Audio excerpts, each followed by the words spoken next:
Hi everyone. Today we're diving deep into a fascinating and often tricky corner of English grammar, gerunds and infinitives. Have you ever felt tripped up by those pesky ing words or phrases like to go or going? Well, fear not.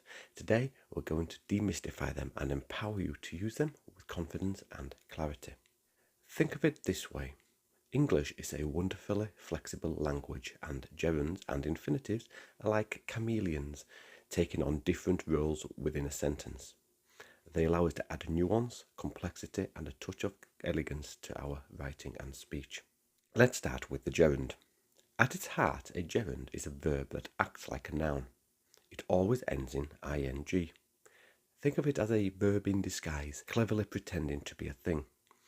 It can fill the role of subject, object, or complement. So let's see some examples. Swimming is fun. Here, swimming, the gerund, is the subject of the sentence. It's the thing that is fun. I enjoy reading. In this case, reading, another gerund, is the object of the verb enjoy. It's the thing that I enjoy.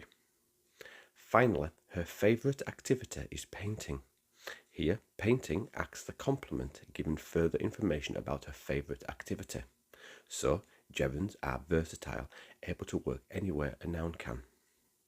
Now, let's turn our attention to the infinitive. The infinitive is the base form of a verb, often but not always preceded by to run, to eat, to be. Just like gerunds, infinitives are multi-talented. They too can act as a noun, an adjective, or an adverb. So let's look at some examples. To err is human. Here, to err, the infinitive, functions as a subject of the sentence, just like our gerund example. She wants to travel. Here, to travel, the infinitive, is the object of the verb wants. It's the place to visit. Now, to visit acts as an adjective, describing what kind of place it is. And finally, he worked hard to succeed. Here, to succeed is the adverbial infinitive, modifying the verb worked, explaining why he worked hard. So both gerunds and infinitives can function in a sentence much like a noun, adjective, or adverb, giving us a plethora of options when we construct our sentences. Now, here's where the fun begins and where things can get a little tricky: the choice between a gerund and an infinitive. Certain verbs have a distinct preference. Some verbs love gerunds. Think of verbs like enjoy, avoid, finish, consider, practice, suggest, and imagine. For example, I enjoy reading. She avoids talking about her past. Other verbs, conversely, love infinitives. Think of verbs like want, agree, expect, hope, plan, offer, promise, refuse, seem. For example, I want to go, or they agreed to help. Then we have a grey area. Some verbs can take either a gerund or infinitive, but sometimes the meaning subtly changes. Verbs like begin, start, continue, like, love, and hate. For instance, I started reading. The focus is on the process, the action. I started to read. The focus is on the starting time. So there are also verbs like remember and forget, where the difference is crucial. I remember seeing the film. I recall the past action of seeing. Or I remembered to buy milk. I remembered a future action.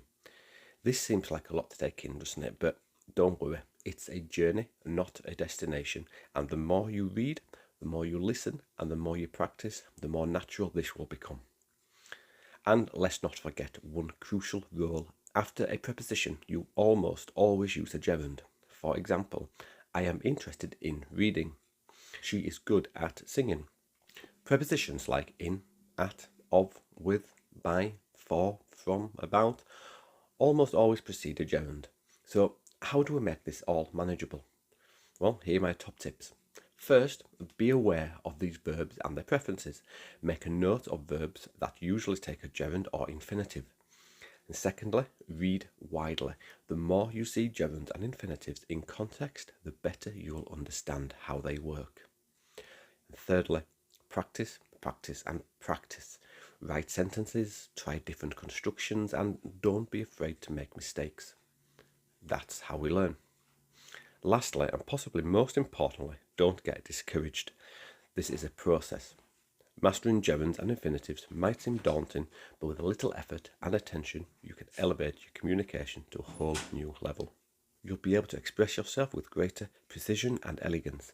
The key is to be patient, persistent, and above all, to enjoy the process of learning. Remember the chameleon-like quality of these forms, and you'll be well on your way to grammatical fluency. If you would like private English lessons, then click the link in the description, and remember to like and subscribe. Now, let's get out there and embrace the challenge of gerunds and infinitives. And I'll see you in the next one. Bye for now.